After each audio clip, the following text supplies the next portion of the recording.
Alright, we're gonna cast our first match of the evening, live from Fargo, North Dakota and the cyberwebs. It is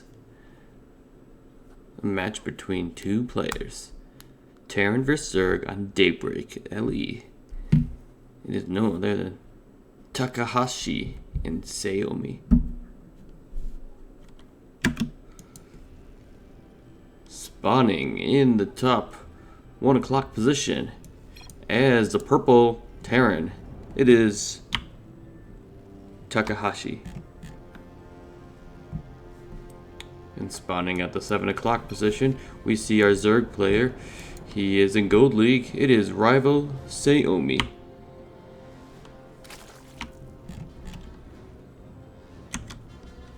So, what to say? The map is Daybreak. This is a very old, standard macro map back in the day in Wings of Liberty. So it's pretty familiar for anyone who's been around for the Wings of Liberty days, because this map was literally in the map pool for, it must have been at least like a year or two. So yeah, so that's kind of the big thing here. So everyone should be familiar with it unless they started playing Heart of the Swarm, and then maybe this map is a little less familiar. The big thing about this is that your main is either here or it's here, and it's actually kind of a mirror, so one side of the map is the same as the other side. Your natural is pretty easy to get to right here. There is a big space here that is hard to wall off, but you know, with this effective sim sitting, you should be able to get that just fine. Your third's easy to grab right here. It's a little bit out of reach between the natural and the third, but it is pretty easy. Or if you want to be more aggressive, you can pull out here to the front. As we see, we're going to see the SCV going out to scout our opponent, and we see that our Zerg player is electing for a 14. And he's going to go for gas, so this is going to indicate that he really wants to go with an aggressive sort of timing, either rushing it out really quick or just getting like a +1 attack, either for lings or roaches, depending on what style he wants to go. He isn't going for that expand, so he's really going to look to do that one pace push. On the Terran side, we do see its command center first, so Saaomi might be able to get some damage done. We do see the drone coming down. He's going to start attacking the SCV, saying, "Get off my land. This is where I want to be," and he's going to go and plant himself down. This should indicate to Takahashi that something's going on, because most of the time, 90% of the time, Zergs expand to their natural base first. We do see that a queen's being made, as well as a pool and the overlord. So far gas is at 76, but we should see that speed should be placed down shortly. The barracks is about 3/4 of the way put up for our Terran player, and he's going to go ahead and most likely pump out a Reaper, considering he's mining gas just specifically for that purpose. Command center is about finished up, while our hatchery is about halfway done. Now we see that the metabolic boost is starting to kick in. The queen's going to go out. It's going to make his way down while another queen's in production. And we see that our Terran player knows that some sort of time is going to come on. So he's preparing with a bunker just to make sure that he's safe towards any early aggression at this point. Right now, the command centers are turning into what's called orbital commands. It allows them to get a couple of abilities, such as the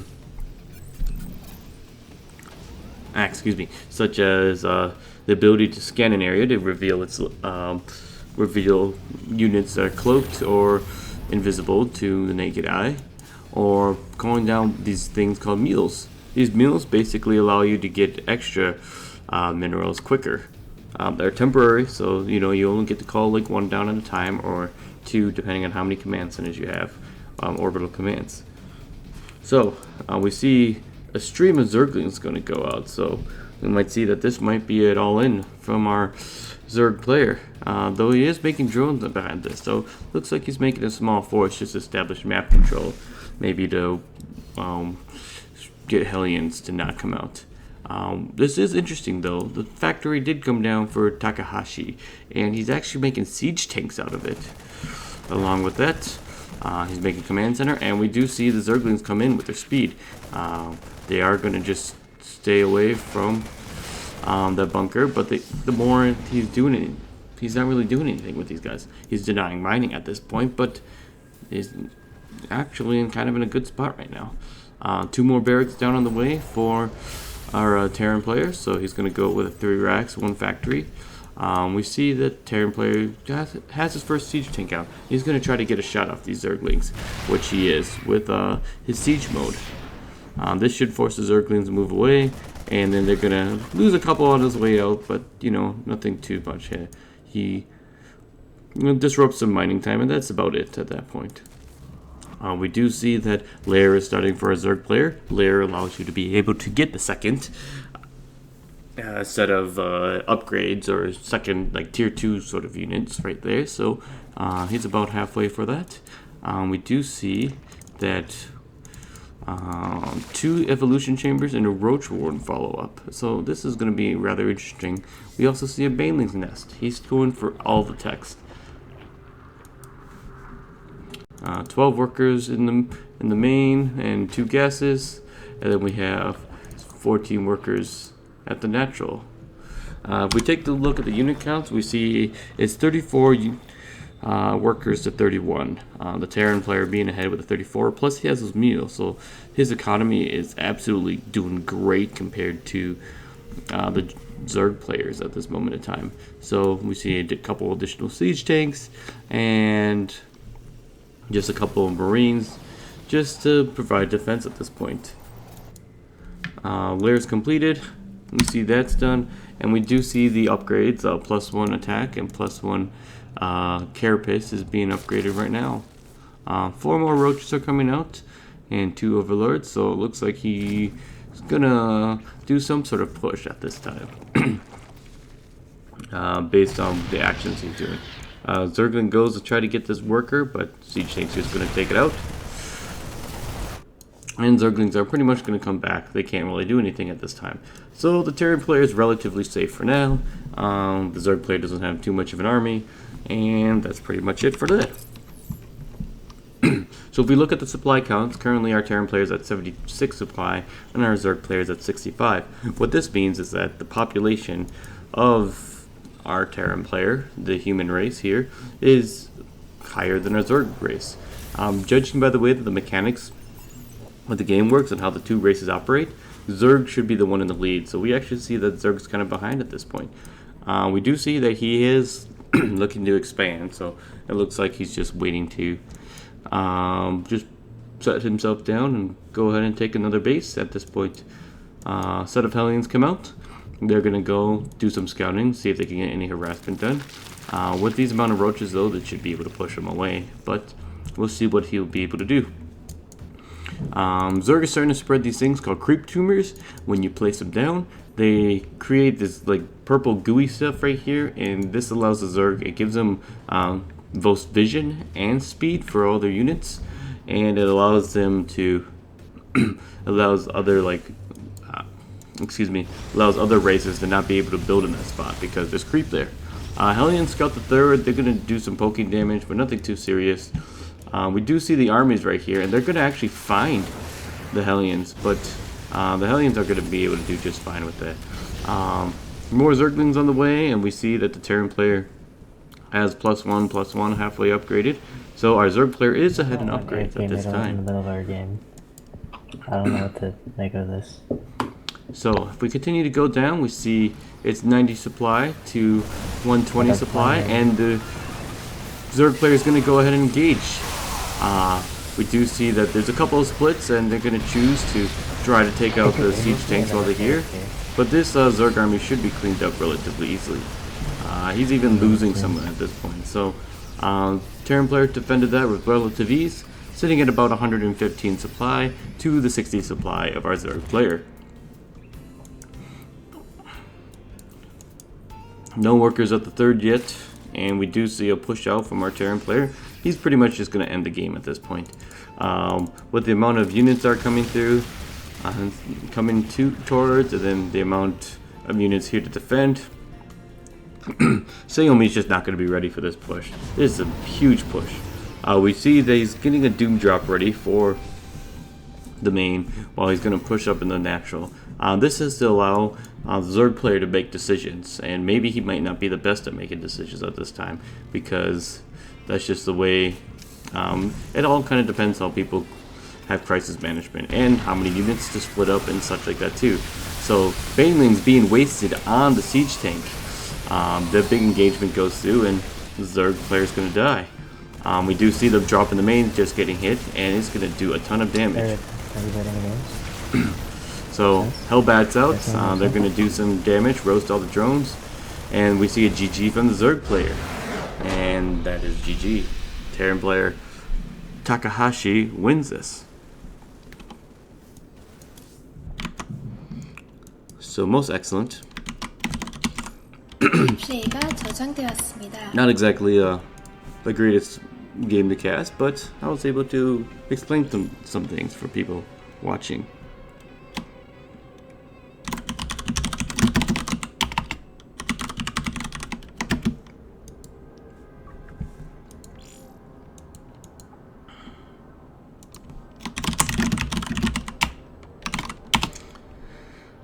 Maybe.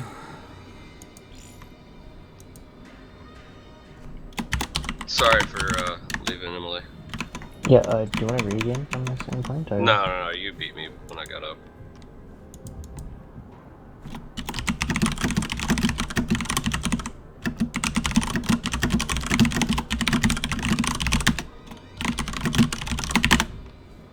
Alright, GG's then.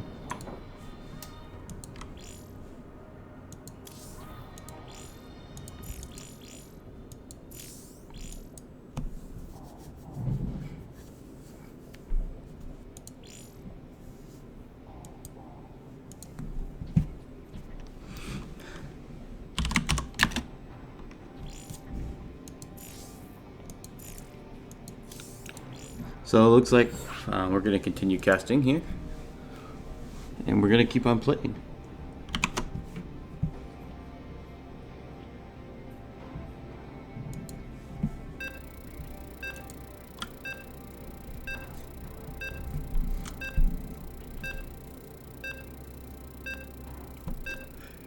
So alright. I'm getting tired already. No, I can't get me tired.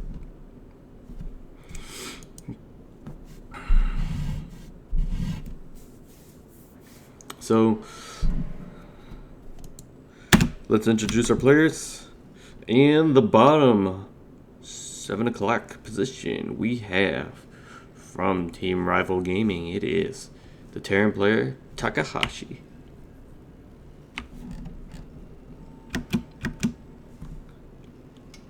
In the top 2 o'clock position, or the 1 o'clock position, we have our Zerg player, also from Rival Gaming.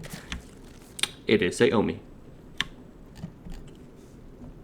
So this is the second match between them. They just played a match on Daybreak, and it looks like they're actually practicing, having some fun here. So as we can see, openers, you are about to hit that that cap right at the beginning, and then you create your first overlord. These guys allow you to be able to create more units. They expand your population limit, so you can just create more units in general. So you want to be able to time these guys, so you get one in the early game at a time, or 2 later on. So you can actually create those. The equivalent for that, for the Terran race, are these supply depots. They look like little houses. So they allow you to sustain a larger population. And we're going to see from Takahashi that he's going to go ahead and go up to 15 workers before placing his first command center. We're going to see a drone first, or hatch first, from our Zerg player. Oh, what are you doing? Oh, he gets it down. That sneaky guy. So command center first from our Terran player. This is just making his base before he makes anything else. This is generally the most economic opener at this time. I should learn how to use this camera better. So And then we're going to see a barracks in the low ground. The Zerg player put his pool down afterwards. He's also going to go ahead and place his pool down. And so nothing too exciting is going on yet. Overlord's going to go ahead and do some scouting. Is he going to see the commands that are being built on the high ground? Maybe not. But he also doesn't see it on the low ground. So he doesn't necessarily know he's going command center first. But he might be able to sniff it out. On the other hand, our Terran player has all the scouting that he has ever needed because he has gone without being contested. You see he's down to like 1 health at this point, but you know, nothing special there.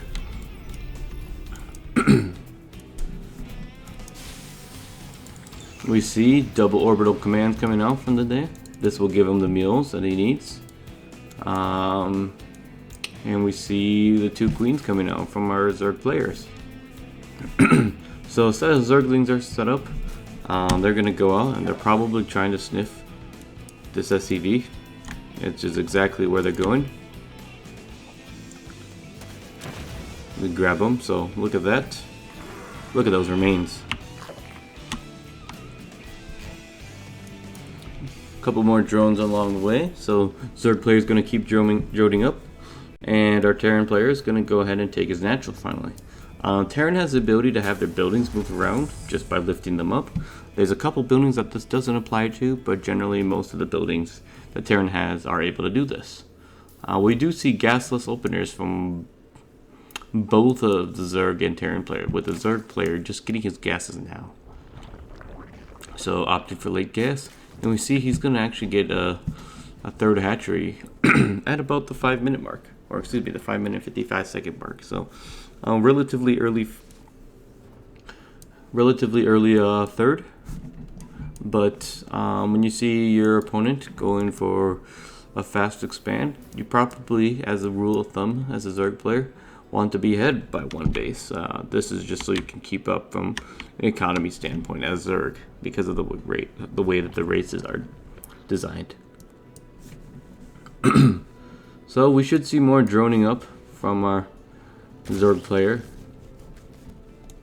Honestly, we're not seeing too much droning at this time. Excuse me. Need some water after this. So 10 Zerglings along the way, or 10 sets of Zerglings. And then we have 8 more drones, so getting a couple more drones at this time. We do see another scout being sent out by our Terran player to confirm that there is, yes indeed, a 3rd being placed down. If the Terran player does not see that 3rd, he can assume that there might be a gank, or an attack coming. But since he sees a 3rd, he should see that he should be relatively safe at this time. A set of Zerglings are there to defend. Layers starting, like I said in the last game, this allows for higher tech tier units to be created and more upgrades. And we see a Baneling Nest also go down. So 2 gases being taken at the natural finally, so he's going to start getting that gas economy so he can start getting those higher tier units. If we look, we see that there's going to be a small little push out, just about, what is that, 14 Marines being pushed out, which can actually do a lot of damage if the Zerglings don't, if there's not enough Zerglings. So this is actually a formidable push right now that's going to come out.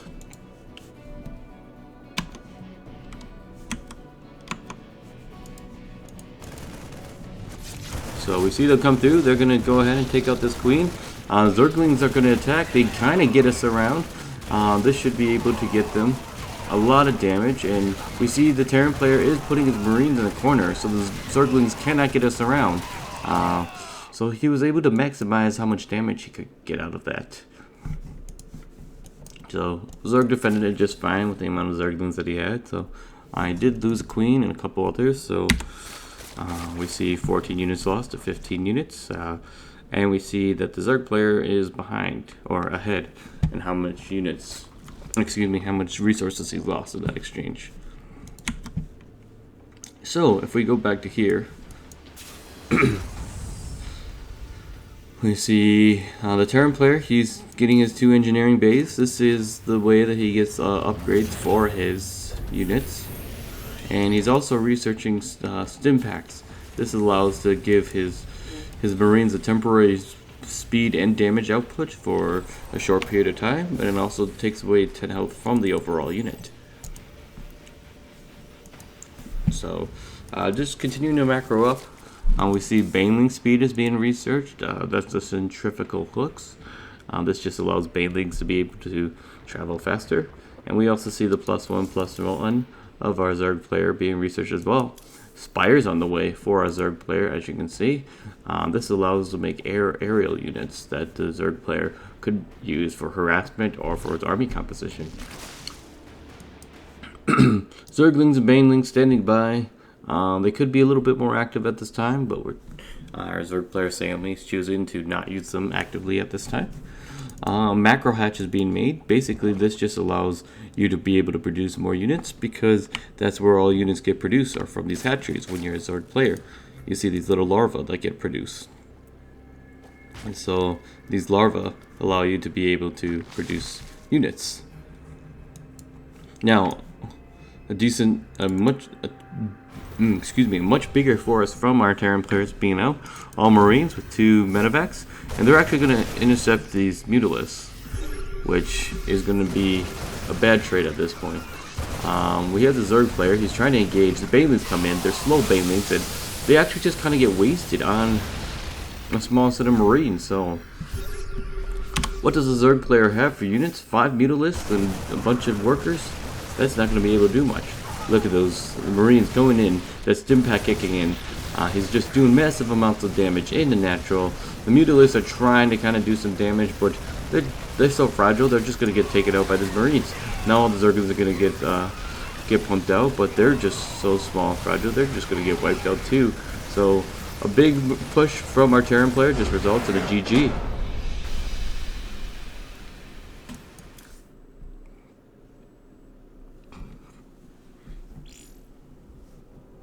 리플레이가 저장되었습니다.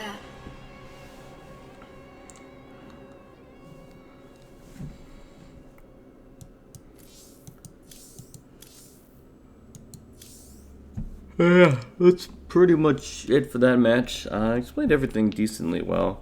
Can I explain more? Probably. But I don't know what to explain unless you tell me what to explain. Definitely one of those that I want to cast the game as is.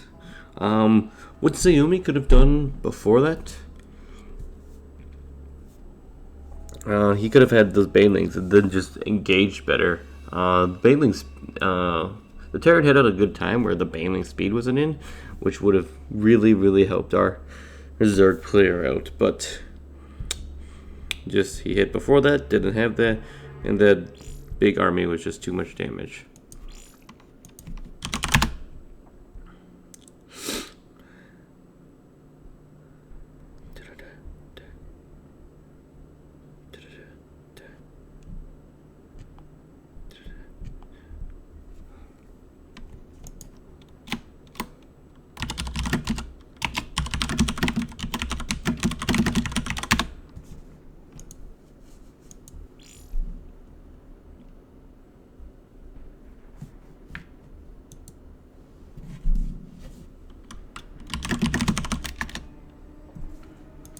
So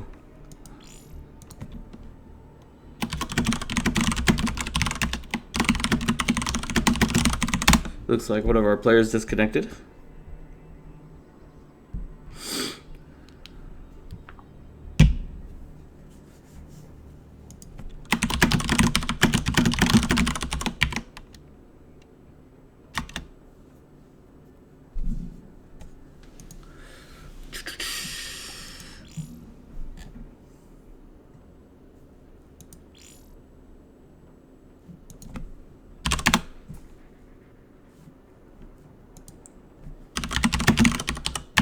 So we're gonna get another game going.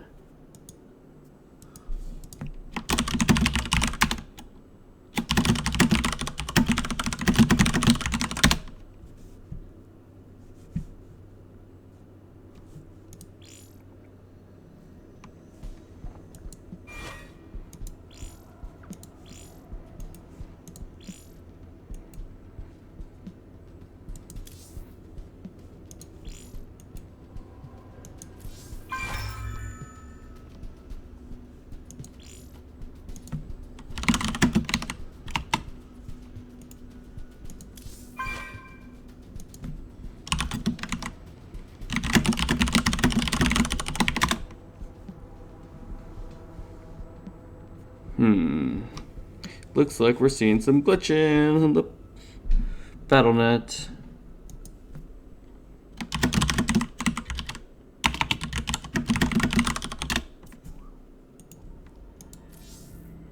Oh, here we go.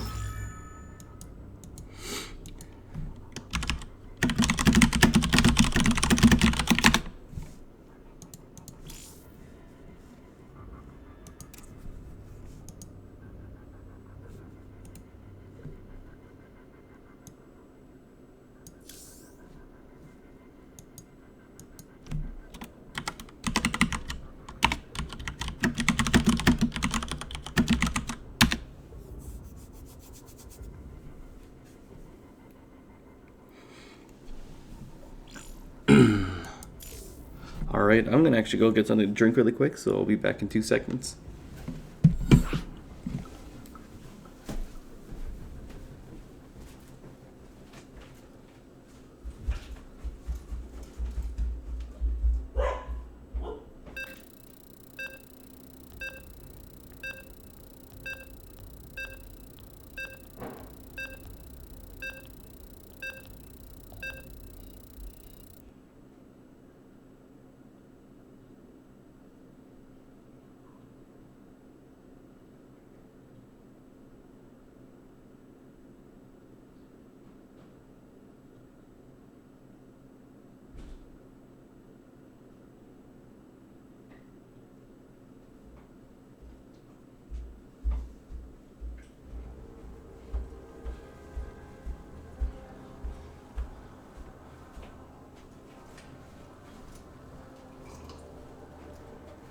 Alright.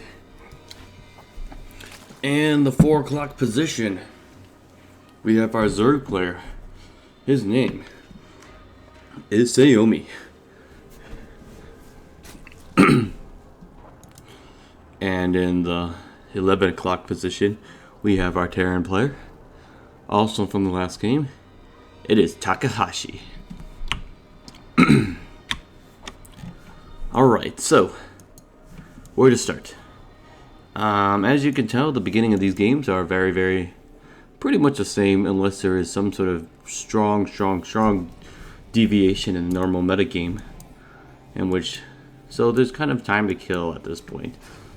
This map is Ohana, another beloved map of the old Wings of Liberty days. No, Heart of the Swarm actually.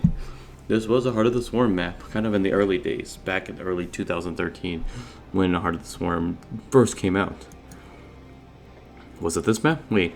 No, this was a Wings of Liberty map, wasn't it? It was that or Belshir Vestige, I don't remember. Regardless. So,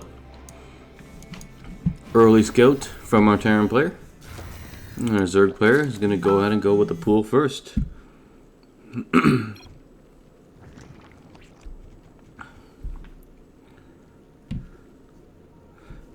We see that he's going to go for pool, then for gas. So he probably has some sort of timing up his sleeve, I would hope. Or maybe a fast speeding like we saw in the first game. Not quite sure what that could possibly be. But whatever it is, he has something up his sleeve.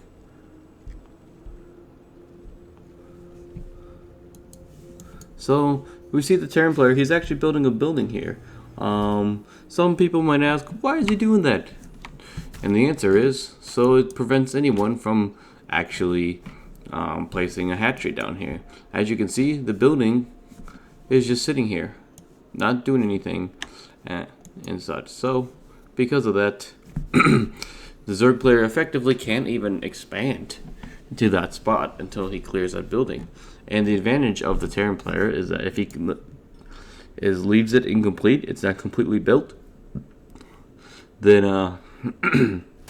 he can cancel it and get 2/3 of his money back from that building that. So it takes about 150 minerals to be able to create that. So you actually get like 100 of that back. So the 50 minerals put in just to spend time preventing the Zerg player from expanding is well worth the money. And then we see that our Terran player actually went with the command center first, and then a barracks at this time. So Terran player, I have to say, is much further ahead than the Zerg player. Now Zerg player, he's gonna, if he even get his speedlings to the other side, the bunker is more than enough defense to be able to defend against any amount of Zerglings that come through, unless he's careless and lets him get all the Zerglings that come through. But even off one base, the Zerg player wouldn't be able to create all of that. That many Zerglings to be able to do that much damage. We do see, a Baneling's Nest. Didn't even notice this. This Baneling's Nest, he is going to go for a Baneling bust. I'm actually surprised at this. So, we don't see too many Baneling busts come out nowadays. It used to be a very, very early Wings of Liberty sort of like timing attack. It's not really a rush per se, but it was just a nice timing window where Zergling speed would complete the same time the Baneling Nest was complete. And then you just make Banelings, you destroy the wall that's in the front, and then the Zerglings run in and destroy everything. We see the Zerg player is running out with the Zerglings. He is about on the outside, and he's going to start creating those Banelings. These Banelings actually more from Zerglings. So you have the Zergling, and then they go into these cocoons to turn into Banelings. Banelings do splash damage. So they are able to do damage to multiple units, and they're very, very effective against light units. Now, does he know anything? He knows that there is a base there. Zerglings come up here, but does a Terran player know? He sees them right there. So the Banelings are going to come through. There's no one in there, so now he's going to run in with all of his Zerglings. The siege tank is here though, so they should be able to defend from just about anything at this point. He does almost take out the supply depot, but a little bit of repair should be able to do that. So overall, a very, very weak attempt at a Baneling bust. The Terran player threw it the other way. Now, the Zerg player, 2 more sets of Zerglings that he's creating, and 3 more Overlords. So, is he looking to commit even more to this attack? That's clearly not going in his favor. We don't know. We do see, though, another orbital command being made, so that makes 3 orbital commands for our Terran player. You notice that it's not at an expansion, normally right here or right here, but he does have it just so that he gets the benefits of the spells that the orbital command has, being able to call down from the Muse or be able to perform scans, and he can create SCVs. And then when he wants to, when it's safe for him, he can lift it up and go wherever he can go.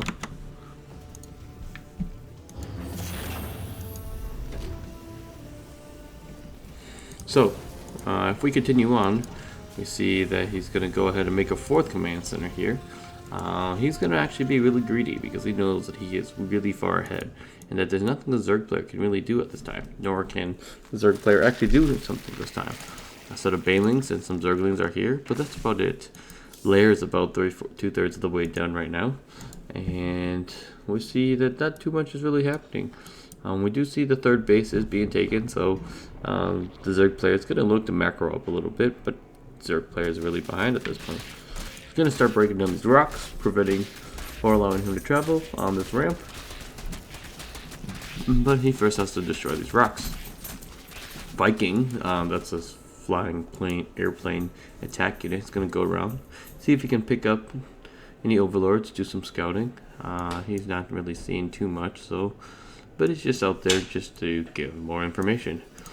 We see 4 factories, 3 of them completed and 4 of them total being made, 1 barracks, 1 more factory, and a starport. This Terran is going down the mechanical route, or what we call mech. What is mech, you ask? Basically what mech is that you get all mechanical units and you don't work with, say, units like Marines or such like that. This is a path that's actually really powerful, really cost effective, but it does have some downfalls, like it's generally slow. It needs to be very, very well thought out and methodical and so forth. We do see a couple of harassment options being made. We see the Hellions coming out. and the Zerglings, and then we see the Banshees and the Viking here as well. The Hellions transformed into the Hellbats. They actually are super tanky for what they are as a unit, and they do AoE damage to the front. So it looks like they're actually gonna get cleaned up, but the Banshee and the Viking are uncontested at this time.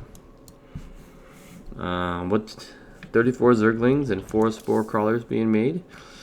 This should prevent the Banshee from doing any main damage in the base, except for he is probably going to take out this third. But we do see a Spire coming along the way, so those Mutalisks that I was talking about in the last game should come out here fairly shortly.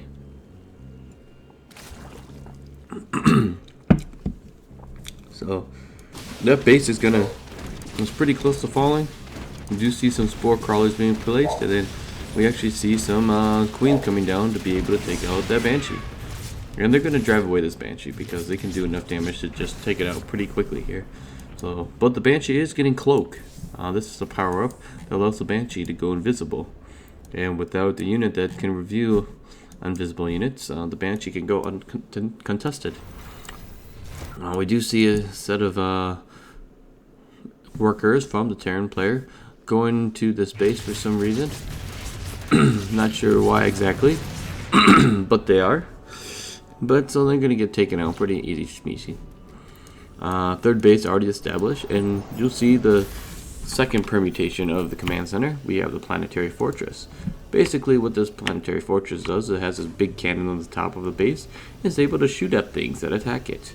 It does some splash damage all around it as well, and it should be able to prove just fine. This command center is going to float off somewhere. Looks like just right here. Not sure where it's going, but you know it's going to be there. So a set of Mutalisks come out. Mutalisks are these really fast, really agile units. They're a little squishy, and they actually do splash damage in the form of like bouncing waves. So they're actually going to come in, and they're going to start picking off things. But there's a bunch of anti-air turrets up here, so that's going to actually deter from that. The siege tank almost dies, but it has about like 5 health left. The Mutalisks should have definitely taken that out. They do spot the command center, and so they're going to be able to take that. Another engagement from the Zerglings, but there's just simply too many units here to actually do any effective damage.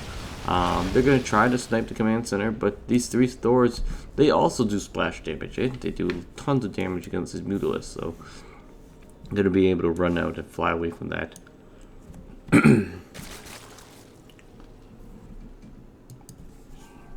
So third base needs to be filled up by our Zerg player. He really needs to do this in order to be able to keep his economy going. Could even get a 4th base at this time, seeing that he has 1,000 minerals in his bank right now. And the Terran player is getting his 4th, so we're going to see the economy of our Terran player just shoot straight up. Now we can see Saaomi is sitting about 2,400, with the Terran player as about like 1,800 and 700 and such. So the Terran player is going to be in a much better shape at this point in time. C+1 air attack for flying units for the Zerg player, and he's going to fly around with his Mutalisks and do some more harassment. We do see a push out from our Terran player, so we're going to see if our Zerg player can do anything about it. A ton of Zerglings and Banelings are going to come and actually fight it immediate. But they're just going to go straight, so but he sees it. The Banelings are going to hit the Thors, but the Thors are pretty armored, so they're not going to do too much damage. Surround on the Thors, get a couple of them taken out, and that's going to be pretty much it for that army. Mutalisks are going to come to engage, but they're not going to be able to take on this army straight on.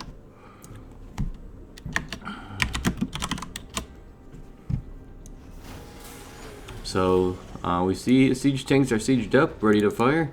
They're going to make camp here. We have a couple of Hellbats spread out, and Thor's on the lookout for any Mutalisks that might come. A couple of Banshees also are here to do some damage to ground units as well. Infestation pits being made, as well as the upgrades for our Zerg player at this time. And we also see the +1 carapace for our Mutalisk. So, awfully close here. I'm not sure. All Terran player doesn't see it, but he should really pounce on that, be able to do multiple damage.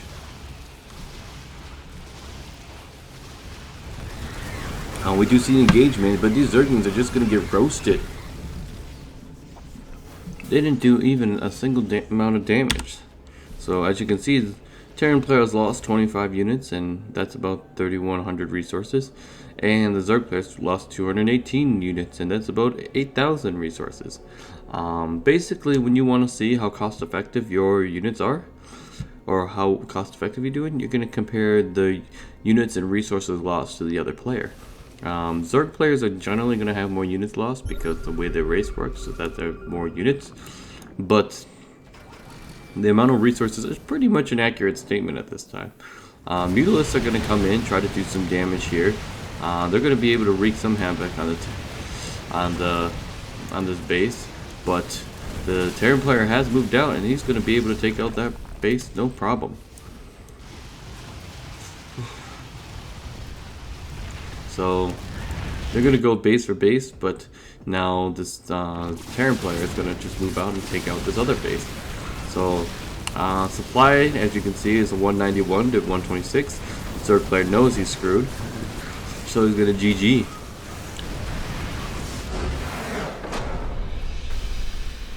And it goes to our Terran player.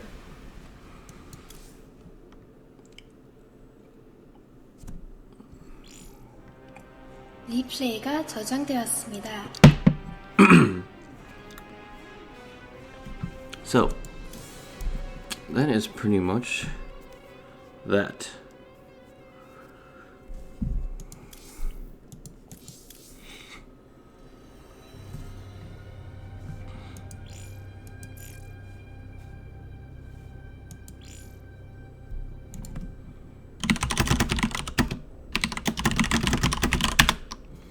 Looks like I have a game to play, so I am gonna go and get that.